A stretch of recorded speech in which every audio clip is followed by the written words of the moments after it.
지금 제가 이제 이런 말씀을 드리려면 자꾸만 사전 그 어떤 그 얘기를 좀 해야 돼요. 네, 뭐냐면 좋습니다.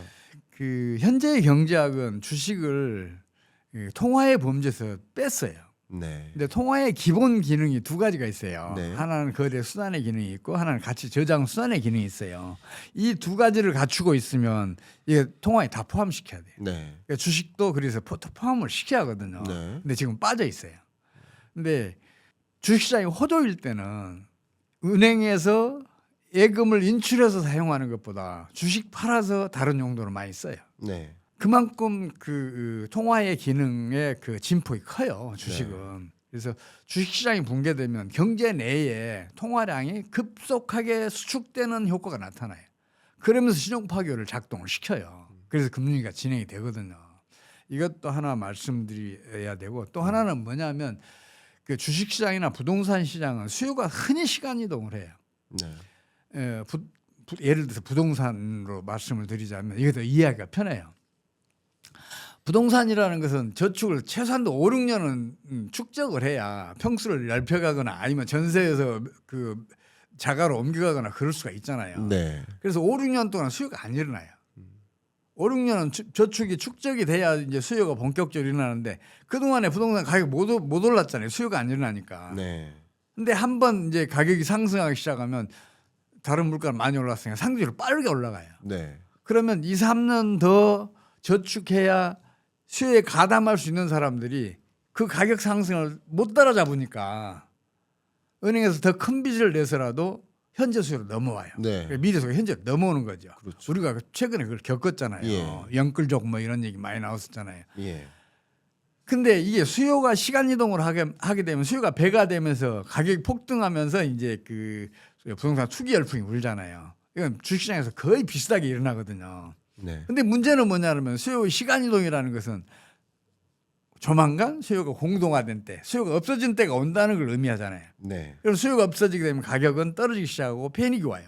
패닉이 오게 되면 큰 빚 내서 주식 투자했던 사람, 부동산 투자했던 사람들은 당황하게 되고 빨리 청산을 하기 시작한단 말이에요.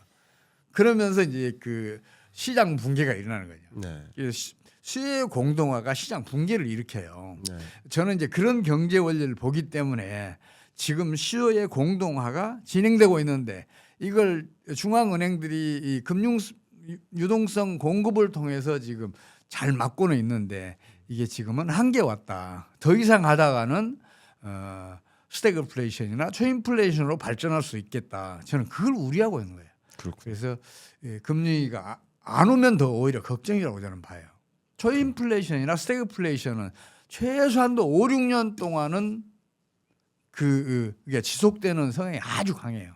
만성 질환 중에서도 아주 악성 만성 질환이거든요.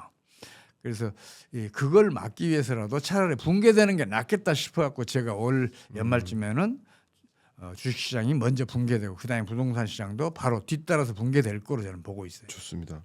그러시면 그 시나리오대로 간다라고 가정했을 때 말씀하신 것처럼 금융위기가 안 오면 더 이상하다라는 거죠. 와야 정상화되는 국면으로 갈 수 있다라는 말씀이세요. 근데 다시 한번 똑같은 질문을 드립니다. 그러니까 부동산 붕괴 시나리오는 저는 아직도 좀 이해가 안 갑니다만 왜냐하면 금리를 어쨌든 인하하는 과정에서 뭐 해외 유동성의 유출입은 있겠지만 또 미국 내에서의 은행으로 쏠렸던 또 돈의 이동이 부동산 시장으로 추가적으로 쏠리는 현상이 있을 수 있거든요. 그런 움직임까지 좀 생각을 해본다면 부동산 가격 상승으로 이어질 것으로 보고 있는데 뭐 지금도 상승하는 흐름이지만 미국 부동산 시장은 근데 이제 미국 부동산 시장에서도 주거용과 상업용으로 나눴을 때 주거용의 경우에는 상승 흐름을 보이고 있지만 부동산 붕괴로 갈지 또 주식 붕괴로 갈지 뭐 그것에 대한 의문은 물론 있습니다만 자 거기까지 간다고 일단 가정하겠습니다. 주식 붕괴, 부동산 붕괴로 간다. 그럼 주식 붕괴, 부동산 붕괴가 되면 금융위기가 올까? 그럼요. 즉각적으로 진행을 해요. 반대 사례가 없어요. 세계 부동산 붕괴는 금융위기로 갈 거라고 생각합니다. 부동산 붕괴는 주식시장 왜냐하면 마찬가지. 부동산 붕괴는 부채에 대한 의존도가 높기 때문에 부동산 가격이 떨어지면 금융위기 갈 가능성이 높죠. 2008년도 부동산 붕괴랑 관련이 되는 거잖아요. 주식 붕괴가 그 두 가지 시장의 붕괴가 같이 올 거라고 생각하실까요? 그럼요. 그걸 같이 온다. 주식시장 붕괴든 부동산 시장 붕괴든 붕괴가 일어나면 어느 한쪽에서 일어나도 마찬가지인데 같이 이 붕괴될 가능성이 높지만 어떻든 간에 그 경우에는 신용 파괴가 급속히 진행을 해요. 네. 경제 내 유동성이 신용 승수배만큼 수축이 된단 말이에요. 네. 그래서 우리 사람 피가 10% 이상 빠져나가는 그런 그 영향을 끼쳐요. 네. 그래서 경제 체제 유지가 어려운 그 상황이 돼요. 좋습니다. 제가 그 동안에 다 틀렸는데 아닙니다. 특히 금융위기 뭐 고돈다 했는데 그게 틀렸는데 제가 하나 맞춘 게 있어요. 어떤 그게 거죠? 뭐냐 그러면 미국 연준은 기준금리 인하 절대 못한다. 언제까지요? 금융위기 터지기 전까지. 아 그렇습니까? 네. 이게 왜 그러냐면요. 그럼 아직까지 맞추신 거죠? 예. 아직까지는. 그러니까 연준 의장이 기준금리 인하할 듯한 뉘앙스를 풍긴 발언을 지금까지 수십 번 했거든요. 네. 근데 안 했어. 이건 네. 뭘 의미하겠어요? 구두 정책이란 말이에요. 네. 구두 정책은 실제로 금리 인하하지 않으면서도 금리 인하 효과를 노리기 위해서 그 얘기를 한단 말이에요. 좋습니다. 예, 구두 정책과 실제 정책 사이에는 그런 간극이 있어요. 예, 지금까지 이제 그 정책을 견지해오면서 성공을 했는데 앞으로는 그게 안 돼요. 왜냐하면 미국이 기준금리를 인하하는 즉시 달러는 약세로 돌아서요. 네. 달러가 약세로 돌아서는 순간 미국에 투자됐던 국제 금융 자본들은 환차손을 입어요. 네. 그럼 환차손을 피해서 미국을 떠나요. 예. 그럼 미국 금융시장의 유동성 수축이 되고 이게 신용 파괴를 작동시키면서 금융기관들의 그 경영 수지를 극단적으로 악화시키면서 하나 둘 은행에서 예금 인출 사태나 아니면 유동성 위기에 빠져서 구제금융을 받아야 되는 사태가 연달아 터지면서 금리가 진행이 돼요. 자, 그러면 너무 이제 재밌어지는데요. 저는 이제 뭐가 맞췄다 틀렸다 뭐 이런 걸 논하고 싶은 건 아닌데요. 저도 지금까지 명확하게 전망한 대로 움직인 것들 중에 하나가 24년 상반기까지는 금리 인하가 있을 수 없다. 상식에 부합하지 않는다. 라는 표현이었었고요. 다만 저는 여기서부터 좀 달라지는 것이 24년 9월에 금리 인하는 예견되어 있다라고 생각합니다. 그러니까 이 부분이 좀 차이가 있는 거예요. 소장님은 금융위기 오기 전까지는 금리 인하 있을 수 없다라는 것이고 저는 9월에 금리 인하가 있다라는 것이 저의 판단입니다. 그게 저는 어떤 원리냐면 저의 의견부터 말씀드리면 그 금융 위기를 미국 중앙은행에서는 고려하지 않는다. 아예 고려조차 하지 않고 있다. 금융 불안정성에 대해서는 대략 중앙은행이 고민하는 것이 세 가지잖아요. 물가 안정, 경기 안정, 고용 안정, 금융 안정. 이 세 가지를 고려하는데 그동안에 한 24년 상반기까지는 그 세 가지에 대한 논의를 계속했어요. 그러니까 FOMC 의사록을 보면 혹은 성명서를 보면 기자회견을 보면 근데 중반부터 금융 불안 여부에 대한 고민은 안 했어요. 그만큼 금융시장이 안정적이다. 물론 아예 생각 안 하고 있으니까 갑자기 찾아올 수도 있겠다라고 또 생각할 수도 있지만 그만큼 지금 금융 불안 상황은 많이 해소된 거라고 저도 판단을 합니다. 근데 앞에 말씀드렸던 물가 안정을 위해 금리 인상을 해왔던 것이고 물가 안정 목표에 도달하는 과정에서 이제 금리 인하를 하는 것이다 라는 것이 저의 의견이고요. 이제 목표하는 수준, 그러니까 PCE 근원물가 기준으로 봤을 때 2.56% 정도까지 왔으니 이제 목표하는 2% 수준에 거의 가깝게 왔고 그럼 목표한 걸 이뤘기 때문에 금리 인하를 단행하는 것이다라고 저는 진단을 합니다. 근데 만약에 파월 입장에서 금리 인하하는 순간 엔캐리 자금이 빠지고 중국 자금이 빠지고 하는 과정에서 해외 유동성이 빠지는 과정에서 금융위기 올 거라고 생각했다면 금리 인하한다는 표현도 하기 어려웠지 않았을까 이런 의견이거든요. 네, 소장님 의견 부탁드리겠습니다. 금리 인하하기 못한다. 우선 제 반박을 먼저 아, 이렇게 예, 예. 말씀드려야 되겠네요. 예, 반박부터 부탁드립니다. 예. 2023년 3월 네. 지난해 이제 이 실버게이트 조그만 이 금융회사 이렇게 무너지고 바로 이제 실리콘밸리로 시그니처럼 뭐 이렇게 계속 연달아 금융위기가 이렇게 그 이제 확산되고 있을 때 맞습니다. 미국 연준과 미국 재무부가 예금 전액 보호를 들고 나왔어요. 네. 근데 이거는 미국 그 예금 보호법 여기에 네. 따르면 금융 시스템 위기가 진행되고 있거나 그 위험성이 현저할 때만 보호하게 돼 있어요. 네. 근데 했어요. 네. 그때 이미 진행됐어요.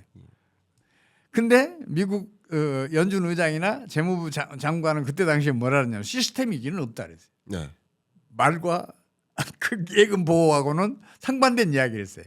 있을 수 없는 얘기예요. 네, 네. 그 사람들은 금융시장 붕괴가 되면 경제가 어떻게 될지를 여러 차례 겪었어요. 세계 대공황 물론이고 1970년대 초, 80년대 초, 뭐 90년대 초 또 2000년 그 나스닥 붕괴, 2008년 이제 리먼 브라더스 사태 뭐 등등으로 무수하게 겪은 사람들이에요. 그리고 미국의 그 정책 결정권자, 특히 경제 정책 결정권자는 현장 경험이 수십 년 있지 않으면 임명을 안 해요. 네. 경제학자를 임명한 건 버냉키가 유일해요. 네. 근데 버냉키는 왜 임명했냐? 이 사람은 세계 대공황의 최고의 전문가 중 한 사람이에요. 당시에 그 글로벌 금융이 진행되고 있었으니까 그걸 어떻게 막아봐라. 네. 당신 연구 많이 했으니까. 그래서 학자 출신으로는 거의 유일하게 버냉키가 임명됐던 거지. 학자 출신이더라도 금융기관이거나 아니면 기업 현장에서 수십 년 동안의 경력이 있어야 그 정책 결정권자에 임용을 해요. 네. 경험을 그만큼 중요시해요. 네. 그 사람들은 자기네들이 겪었던 금융위기를 그만큼 중요시해요.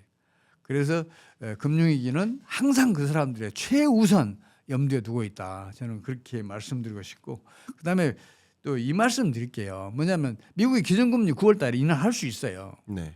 근데 그 인하하는 조건이 있어요. 이게 뭐냐면 금융위기가 진행을 돼야 인하할 수 있어요. 금융위기가 그러니까 기준금리를 인하했다는 얘기는 금융위기가 이미 진행되고 있다는 걸 뜻해요. 그리고 예, 말씀하십시오. 아, 예, 죄송합니다. 예. 그리고 예. 금융위기가 진행이 되면 0.25% 인하 못 해요. 이게 지금 그렇죠. 5.5%에서 거의 6개월 안에 0.25% 떨어뜨려야 돼요. 그렇죠. 그게 그 현상이 벌어지게 되면 그건 금융위기가 진행되고 있는 그렇죠. 그렇죠. 예. 증명이에요. 그렇죠. 그래서 그런 경우에만 예. 기준금리를 인하할 수 있다고 저는 봐요. 그래서 네. 9월에도 그 사태까지는 안 갈 것 같다. 이번 9월에도. 그렇다면 자, 그러면요, 기준금리- 소장님 그 논리대로라고 하신다면 소장님 말씀 굉장히 존중하고 의견 맞다고 할 수 있겠지만 첫 번째 23년에 예금자 전액 보호 제도를 도입했을 때 정말 시스템적 위기가 올 거라고 판단했었다면 그러면 그때 금리 인하했어야 되는 거 아닙니까? 아, 금융이 진행됐어요. 금융위 그러니까 제 생각에는 금융 위기가 아니라 금융 부실이죠. 금융 부실 상황이 진행되다가 그게 시스템적으로 붕괴되는 금융 위기로까지 갈 것인지 여부를 봤을 때 예금자 보호 전액 보호 제도를 도입하지 않으면 시스템적 위기로도 갈 수 있겠구나. 그러니까 시스템적 위기로까지 가지 않도록 미연에 방지하기 위해서 제도적 장치를 마련한 것이라고 볼 수 있고 마련했기 때문에 시스템적 위기로까지 가지 않는다라고 표현한 거라고 생각합니다. 근데 정말 시스템적 위기가 왔다면 그리고 재정부에서 그런 정책을 단행하는 과정에서 파월 연준은 그게 시스템적 위기로 갈 거라고 예견했다면 그들이 논의를 했다면 그때 금리를 대대적으로 인하했어야 되는 게 아닌가 하는 생각을 갖고 있는 겁니다. 당시 이제 이 말씀 먼저 드릴게요. 예. 그 금융위기가 무서운 거는 이게 전염 효과가 엄청 빨라요. 예. 어느 한 은행이 부실화되거나 또 그 은행에서 예금 인출 사태가 터지잖아요. 네. 그러면 금방 그 유사한 그 경영수지, 그러니까 경영수지가 악화된 좀 불량한 다른 은행으로 금방 전염이 돼요. 네. 이제 그래서 금융위기가 무서운 거거든요. 예. 그래서 어느 한 은행이 무너지면 리먼 브러스가 하나 무너지니까 그냥 전 금융기관이 다 붕괴기에 몰렸잖아요. 네네. 심지어는 그 JP 모건까지 위험했으니까 그뭐 BOA는 두말할 것도 없고 이제 그런 정도로 그 금융위기라는 것은 어느 한쪽에서 터지면 이게 전염되는 속도가 워낙 빨라지기 때문에 위험하단 말이에요. 이게 네. 신용 파기 원리 때문에 그래요. 예. 신용 파기 원리가 작동을 하면 신용 승수만큼 유동성이 축소가 되니까 금융기관들은 당연히 이 유동성 부족 위기에 몰리게 되는 거죠. 그래서 금융위기가 진행되는 거거든요.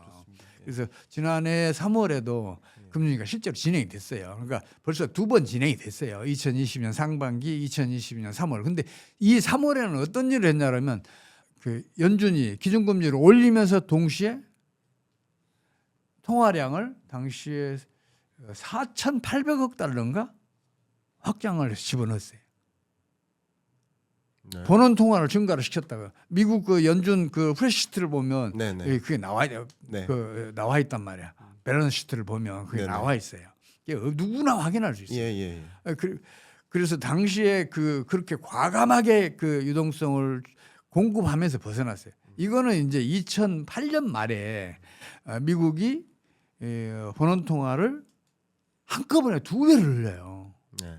그리고 유럽 중앙은행 ECB도 그때 37%인가를 한꺼번에 올려요. 늘려요. 네. 그러면서 이제 신용 파괴 원리가 작동하면서 신용 수축이 벌어지는 것을 유동성 공급을 통해서 그걸 막아내요. 예. 작년 3월에도 그랬었거든요. 네. 근데 앞으로도 그게 가능하냐? 저는 아니라고 봐요. 그렇게 갔다가는 자꾸만 그런 대증요법을 쓰다가는 스태그플레이션에 가거나 아니면은 하이퍼 인플레이션으로 간다. 제발 거기까지 안 갔으면 좋겠다. 그런 의미에서 제가 금융위기가 바로 터졌으면 좋겠다고 생각하는 사람이에요. 네. 말씀 감사하고요. 그 금융위기 터졌으면 좋겠다라고 생각하시는 건 이제 희망이시잖아요. 예. 근데 그렇다고 해서 금융위기가 터질 거라고 전망하는 건 희망과 전망은 분명히 다른 거기 때문에 저는 희망하신다는 건 제가 이해가 갑니다. 그렇다고 그렇게 전망되는 게 맞을지를 왜냐하면 이 금융위기 온다는 것은 사태가 어쨌든 그럼요. 그 금융위기 올 거라고 가정하고 대응하는 것과 그럼요. 금융위기 오지 않을 거라고 가정하고 대응하는 것은 완전히 다르니까요. 그럼요. 그러니까 너무 중요한 사안이기 때문에 제가 계속 여쭙는 겁니다. 근데 말씀하신 것처럼 23년 3월 상황도 그렇고 금융위기 오면 굉장히 무섭다. 이른바 뱅크데믹 현상이 일어난다. 저도 공감합니다. 무서운 거 맞아요. 금융위기 무섭습니다. 근데 그 무서운 것을 용인하겠는가예요. 그러니까 특히나 11월 대선 후에 금융위기 온다. 24년 연내를 넘어서지 못할 것이다. 라고 말씀하실 만큼 대선 이후 11월 초에 대선이 있는데 5일이죠. 그러면 그로부터 2달밖에 안 남은 기간 동안 금융위기가 찾아오도록 파월은 가만히 있을 것이며 또 옐렌은 가만히 있을 것인가. 그동안에 뭔가의 금융위기 오지 않도록 보완적인 정책들을 도입했고 아까 말씀하신 것처럼 금리는 인상하면서 유동성까지 공급했는데 그러면 금융위기 오도록 내버려 둘 것인가. 혹은 옐렌과 파월은 금융위기를 좋아할 것인가. 소장님은 금융위기가 필요하다고 보지만 현 정부의 의사결정자들은 금융위기 오면 절대로 안 되겠죠. 싫어하는 것을 대증요법이라 하셨나요? 대증요법이라는 것을 총동원해서라도 금융위기 오지 않도록 적어도 자기 정권 기간 동안은 금융위기 오지 않도록 방어할 것이지 그냥 금융위기 오는 게 맞아라고 생각하고 금융위기 오도록 그냥 방치할 것인가. 지금까지는 대증요법을 다 써서 막았는데 그 대선이 끝나면 그때부터 그래 나는 금융위기를 원하니까 금융이 오도록 나는 방치할 거야라고 할 것인가. 저는 그 부분에 대해서는 아직도 공감하기가 좀 어렵거든요. 저도 그 말씀에는 동의를 하는데 그러세요? 문제는 뭐냐면요. 예. 수요 시간 이동이 일어나면 반드시 공동화가 와요. 네. 또 뿐만 아니라 그 수요는 시간 이동, 장소 이동도 해요. 네. 미국에 투자하면 이익이면 한국에 있는 금융 자본들이 미국으로 간다니까 이런 장소 이동도 일어나요. 그렇습니다. 근데 그 장소 이동이 꾸준히 일어나야 현재 상황을 유지해 줄 수 있어요. 네. 근데 수요가 장소 이동할 게 지금 거의 고갈됐어요. 네. 뭐 일본, 뭐 중국을 중심으로 해서 이제 그 경상수지가 대규모 흑자를 기록하던 나라들이 유동성이 과도하게 많았었거든요. 네. 예. 그래서 이제 그 유동성들이 미국으로 계속 공급이 됐었는데 지금 한계가 있다는 거예요. 네. 그래서 수요의 공동화, 장소 이동에 따른 또 이탈, 장소 이탈 네. 이 두 가지가 겹치는 게 금년 말이 아닐까 싶어요. 그래서 어떤 강력한 대정요법을 쓰더라도 이번에는 참 힘들겠다. 오히려 그게 바람직한 거 아니냐. 네. 저는 그렇게 보는 거예요. 희망임과 동시에 전망이. 좋습니다. 그 말씀하신 것처럼 제가 그 이제 생각이 이제 어느 정도 정리가 되는 것 같아요. 옐렌이 만약에 최용식 소장님과 같은 생각을 갖고 있다면, 그럼 파월이 역시 똑같은 생각을 갖고 있다면, 아니면 반대로 최용식 소장님이 파월이면, 최용식 소장님이 옐렌이면 금융위기 올 수 있습니다. 왜냐하면 금융위기 오는 게 미국 경제를 위해 좋은 거라고 판단한다면, 그죠? 예전에 그 굉장히 유명한 표현이 강달러가 미국 경제를 위해 좋은 것이다라는 그 문장을 남겼었던 루빈, 예. 그때처럼 그런 생각을 반영한 정책을 입안하는 과정이라고 한다면 금융위기를 만들겠죠. 그러나 이들은 어쨌든 금융위기를 절대 오지 않도록 방어할 것이기 때문에, 그러니까 저는 뭐냐면 아까도 23년 3월에 이 금융위기가 진정되고 있었다, 전개되고 있었다. 그러니까 저는 이제 금융위기라고 보지는 않고 금융부실 상황인데, 부실한 상황이 금융위기로까지는 가지 않도록 방어한 거라고 판단하거든요. 그러니까 어쨌든 이런 의사결정자들은 금융위기로까지 가지 않도록 또 어떤 대응책을 강구해서라도 움직일 거라고 저는 보고 있습니다.